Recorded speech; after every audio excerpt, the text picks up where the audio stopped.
Dans votre trésor, on s'intéresse maintenant à une tradition qui, malgré le tout numérique, fait, vous allez le voir, de la résistance. Et c'est tant mieux. Les cartes de vœux qui rencontrent encore un vif succès. Un petit mot écrit à la main pour ses grands-parents ou ses amis. C'est vrai que ça fait toujours plaisir. Mélissande Keinec avec Lara Péquez.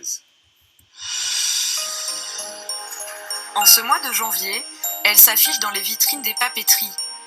Et si leur disparition a souvent été annoncée, si certains leur préfèrent un SMS beaucoup plus rapide, les cartes de vœux papier restent un petit trésor. Les réseaux sociaux, c'est sympa, ça permet d'envoyer en masse beaucoup de choses à beaucoup de monde. Par contre, les cartes, moi, ce que j'apprécie, c'est qu'on prend le temps de se poser soi-même au moment où on l'écrit, de penser vraiment à la personne. Et puis la personne qui la reçoit sait qu'on y a passé du temps. Et puis toujours le plaisir d'écrire et je trouve que c'est sympa d'ouvrir une enveloppe, c'est comme si on recevait un nouveau cadeau finalement. En cette année sombre, une carte de vœux faite à la maison est un joli message destiné aux grands-parents. Pour Lucille et ses filles, Gisèle et Fleur, c'est l'heure de l'atelier. Et le moins que l'on puisse dire, c'est qu'elle s'applique. C'est vrai qu'avec le confinement, on a eu envie de trouver des petites occupations, puisqu'on était coincés chez nous. Et puis c'est un moyen de penser aux gens qu'on aime, on passe du temps. Je pense que le confinement a changé un peu notre manière de voir les choses, de faire les choses. Et encore un E.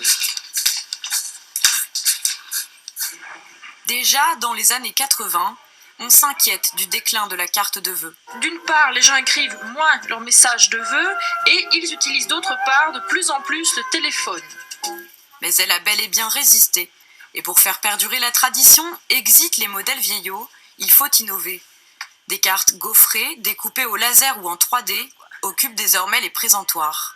Et donc là, ça a l'air de rien un petit peu comme ça, mais voilà, c'est une carte qui est d'abord imprimée, ensuite c'est de la gravure, il y a de la dorure et c'est pour ça que ça donne un effet un petit peu métallisé. Donc c'est vraiment une nouvelle manière d'écrire à ses proches. Et pour les plus connectés, le web regorge de cartes de vœux virtuelles, une manière instantanée de vous souhaiter une très belle année.